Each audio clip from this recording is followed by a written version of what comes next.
just since the last time that I filmed the garden, so much has changed. It really is amazing to me.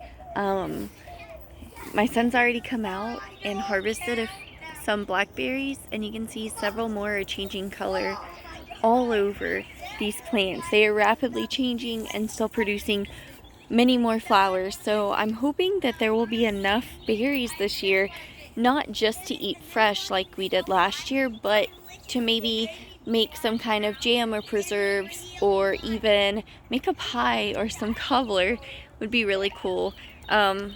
It's going to take a large amount of plants, probably another 10-15 plants, for us to ever have enough plants to really store blackberries for an extended period of time, because we eat so many of them. They really are a favorite. It looks like something took a taste out of this one. And so I hear these questions like, how many blackberry plants do we need for my family of 4? Well, I have a family of 6. And right here I have 4 and 4 in the back row, and it's not enough. So I've been propagating them. I would say for me, just to have enough for fresh eating, 8 is not enough. And these produce a lot of fruit, but we eat a lot of fresh fruit. It is a huge part of our diet.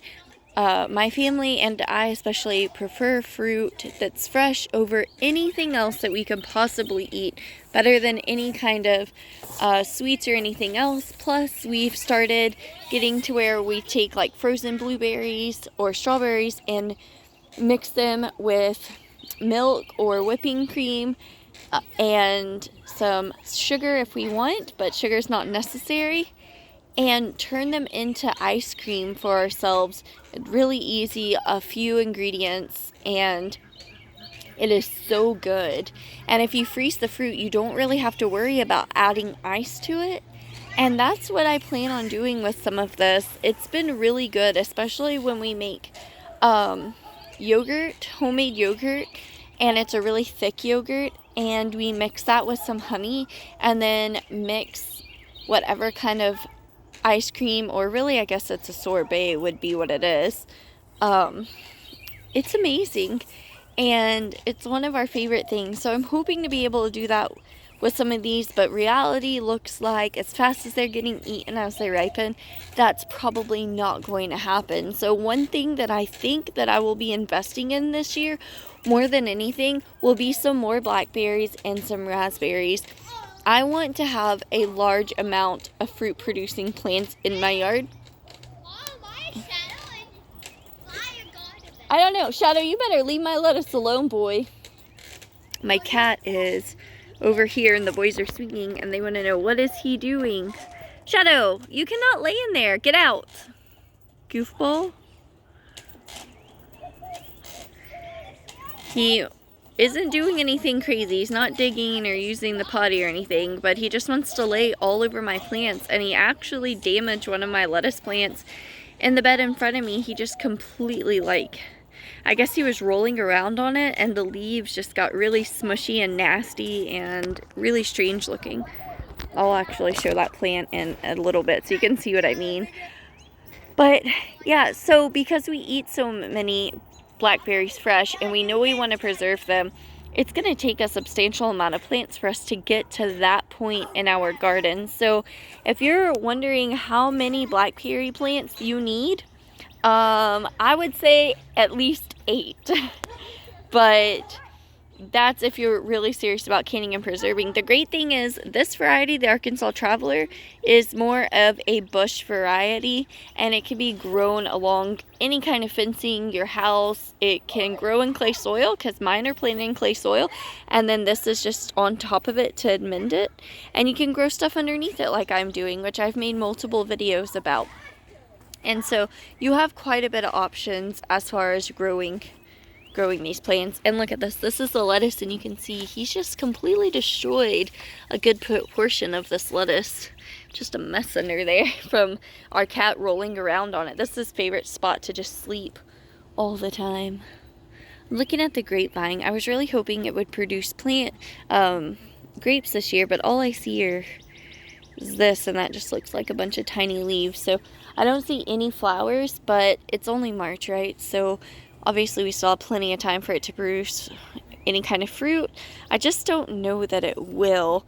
I mean, we're on year 4 here, so I'm getting a little impatient with it, but they do take a long time. And so here's this, and then the strawberries as usual. Now, I know that I post a ton of videos about my blackberries and squash and strawberries lately, and especially the squash. I have a couple different varieties of squash, and squash is just what is performing the best right now in late March. It is killing it. It is doing so good. I will definitely get some fruit. I'm finally ahead of the squash bugs for the first year ever.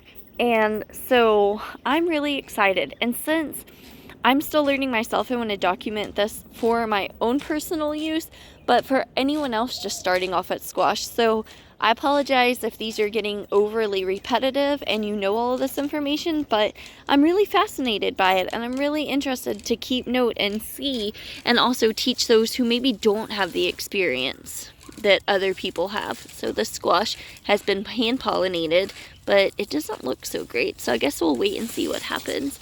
The flower's dying, so it should start putting on some size. These are 2 plants, so they're pretty good size over here. And they take up a pretty good amount of space. They started off as little tiny plants. If you go back a couple weeks, you can see videos of where I planted them and just how big they've gotten so quickly. Now, usually I don't recommend planting squash this close together, but it worked out well. They're both producing okay. So if it starts to be an issue or one gets disease, I can pop it out and still have the other one take over, no problem. Honestly, didn't expect them to do this well. And look, there's another baby fruit right there. Now, what I did want to show you is I have 2 different things happening. One, these squash over here are producing fruit, and they are really good size. They are huge. So I want to show you that. Here's one of them, and look at this. This squash is massive, and the flower hasn't even opened yet. If you wanted to, this is edible, and you could, if you have squash, female flowers, and no open male flowers from this open, just break this off and cook it. The other day I was trying to pollinate one, and I accidentally broke it off. I just broke off the flower and ate the squash, and it was really, really good. I was actually surprised at how good it was. And there's just a ton of female fruit and male fruit here, so that's really cool. Now, here's something interesting too, are these watermelon radishes. Look how big the tops are. I mean, they're growing all in between these squash and onions. So we're gonna get so many different harvests out of this. I'm really excited. Watermelon radishes are really bright pink on the outside, and then they're green when you cut them open. And it's like the opposite of a watermelon. And so I'm really excited for that. Actually, I may have that backwards. They may be green on the outside. They're green on the outside and pink when you cut them open. One of those. Look it up. I have never grown them before, so I always get it backwards. I can't remember exactly which one it is. But regardless, I'm excited to try a new type of radish. I think it'll be really good. And okay, so here's another one. I hand pollinated this today, and you can actually see some various insects. There are all sorts of insects in there. Ants, whatever that dotted bug is. It's not a lady beetle, it's oddly shaped. But you can see some of the male pollen around there where I actually hand pollinated the squash. So I know it's been pollinated, and it's massive, and it hasn't even, the flower just opened today and I just pollinated it. And you can see the flowers already wilting. So that's what I mean by these flowers do not last long. They're not open for long, and then they just fall off, both males and females. The females don't fall off as easily as the males. They'll kind of wilt and the fruit will start to rot. And that's usually a sign of poor pollination. So, but I just can't get over how big that fruit is. And that's why I say, if you don't have a way to pollinate them, say male flowers didn't open at the same time, you can eat this. There's no reason for this to go to waste. And if you're not fond of eating the flowers, break that off. And if you have a compost bin or ducks or chickens or geese, they will eat those flowers. Nothing has to go to waste if you don't want to eat it. But it's amazing how many different ways these squash look. And look at this. Here's a little squash over here. It actually pollinated itself. I didn't even do that. So that's really exciting. Now, these squash are not all the same variety. There are some Cozell squash, and those are the grayish striped zucchinis. And then I know that I'm growing some Zephyr squash, which I believe are yellow with green ends on them, but they can start off just green when they're first growing. And so it gets kind of confusing, especially if you're new to growing that type of squash, which I am. So it was kind of strange for me. And then I have another type of yellow squash, but I don't know what it is. It's just a hybrid yellow squash, and that's what I put on the seeds like when I started them, and that's what was on the seed packets. I have no idea. It's just like a hybrid yellow squash from Burpees. I have no idea what it is.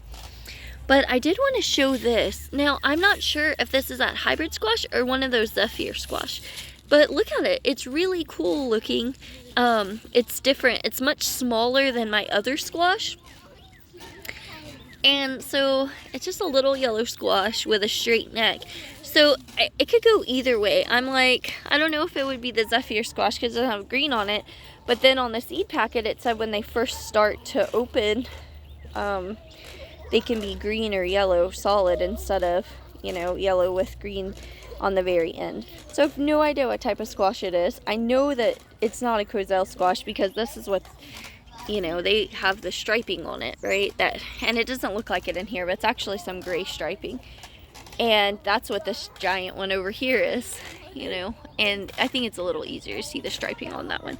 Look, this thing is covered in like some kind of sugar ant. They're not fire ants, they're quite small. That doesn't matter. So what I did is I found a male flower and peeled it back, and right inside of here, I'm just gonna do this like I do all my other squash. Rub it across right there. That inside is the female part of the plant that needs pollen to set the fruit. So if you don't pollinate these, or insects don't come and pollinate them, it just shrivels up and dies and the fruit falls off. But I make sure I get it really well, and then that's it. That's literally all you have to do to pollinate this.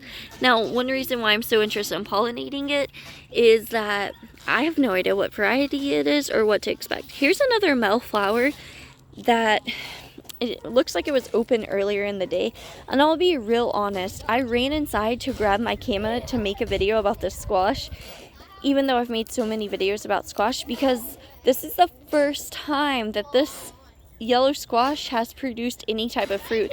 And since it's one of these many plants that are over here that I don't know what they are and are doing so grand, I wanted to pollinate them, because those over there on the hill are mostly Zephyr squash and those yellow squash that I'm not sure what type of yellow hybrid they are. So if I have a chance, I want to go ahead and pollinate this twice, and that's just to make sure that it absolutely got pollen, that there was nothing defective with the first male flower and everything else, because I want to see this plant produce fruit and find out for sure what type of fruit it is. So there it is. It's been pollinated.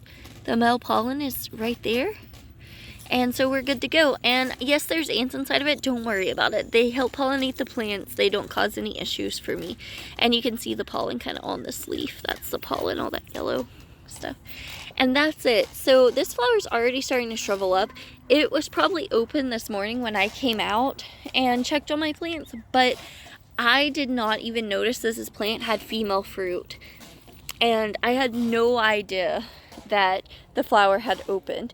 And that could be wrong. I could have noticed at one point it had fruit and just forgotten. But I definitely didn't know that it had a female flower that was open. So now I know. Now I pollinated with 2 male flowers just to make certain that we get fruit, since I don't see any other squash like this that are producing fruit yet. You can see every squash down here with fruit on it appears to be some kind of green zucchini, and they could very well all be my Cozell squash, because I planted an abundance of that and literally had 100% germination rate with my Cozell squash, which is insane.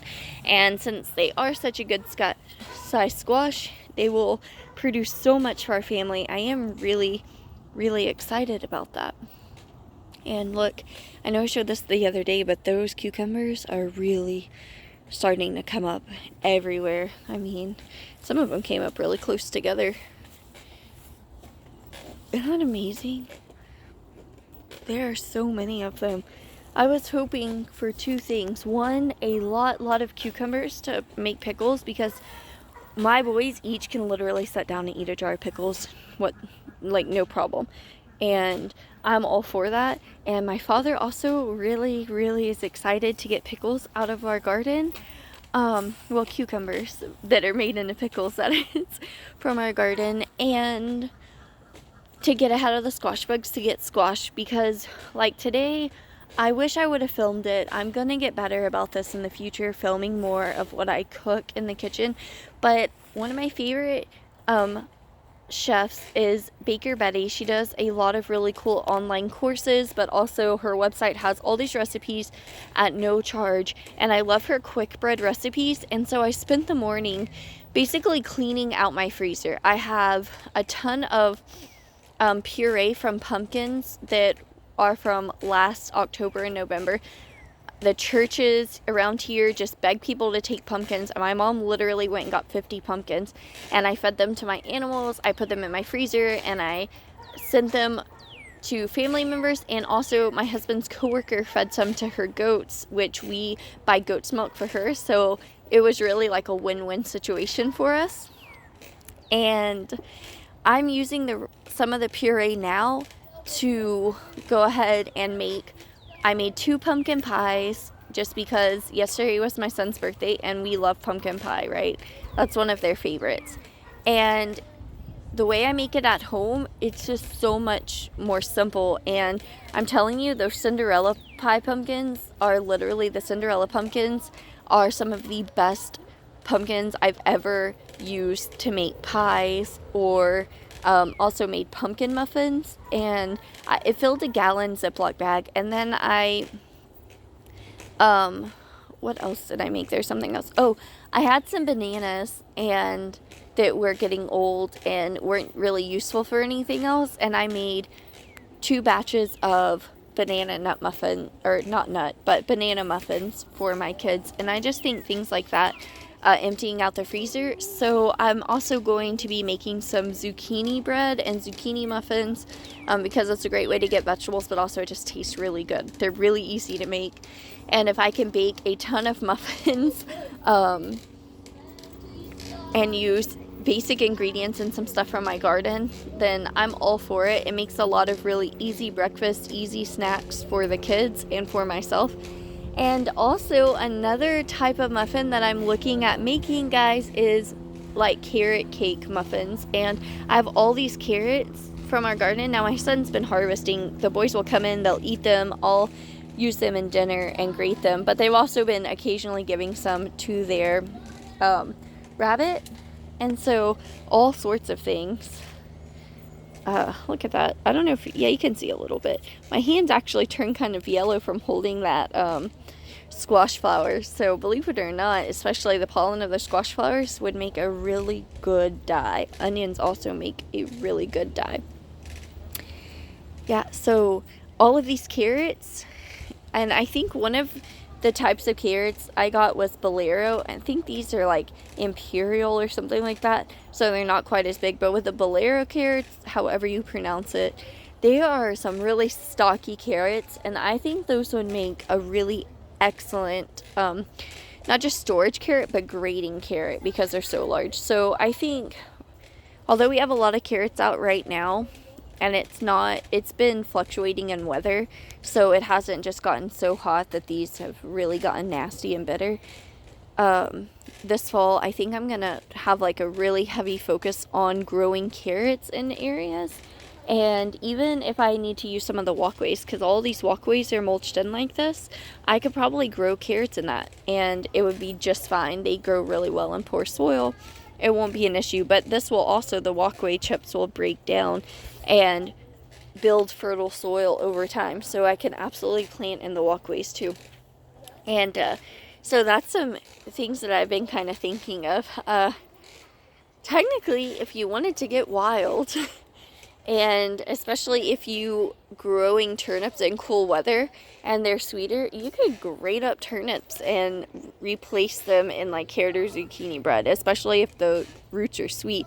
You get really crazy and inventive with food, and you might be surprised that it tastes better than you expect it to, especially when you grow it yourself. You know, really amazed by it. You might be amazed what you can grow in a small area. And I've seen a lot of people complaining like about how they're in an HOA area so they can't grow food as easily, but we're in the city and it's so strict that our city even regulates like the fence can only be so tall, has to be made out of these materials, blah blah blah. All of these really strict regulations for the front yard, even though technically our yard's supposed to be unrestricted. So I don't think that just because you're in HOA, you can't grow vegetables. I think you have to be smart about it. But think about like, this is an ugly potato, right? But if you grow potatoes in the right condition, they can be really pretty. You know, look at these. These are really pretty plants. I'm judging the potato. You're a funny kid. My kids are getting onto me for judging the potatoes and calling them ugly. Like this squash plant, it looks like a nice plant. You know, like you can hide that into what you're growing. These watermelon radishes, they have beautiful foliage on them. Look at this one. Look how pretty that is. You know, like there you have some options. We have some blueberries that are really small and they're only like 24 inches tall, fully mature, and the foliage turns really beautiful red during the winter. So you can absolutely grow blueberries and everything else. These plants are gorgeous, you know? If you're gonna grow spider plants in your front yard, you can grow so many other things. Look at this lettuce, how pretty it is. You know, and it can be really look at me, I can't talk all of a sudden. It can be really ornamental. It's a beautiful lettuce plant. This is a cimarron lettuce, and you can see like in plantings, it can grow into look at these pretty plants. It would be such a nice border plant. And you can harvest just a couple of leaves at a time and let it grow. So you can come in here and harvest just these big leaves and leave the rest to grow. I don't want you guys to think because of where you're at, you can't grow food. You may have to get creative. You may have to think outside of the box.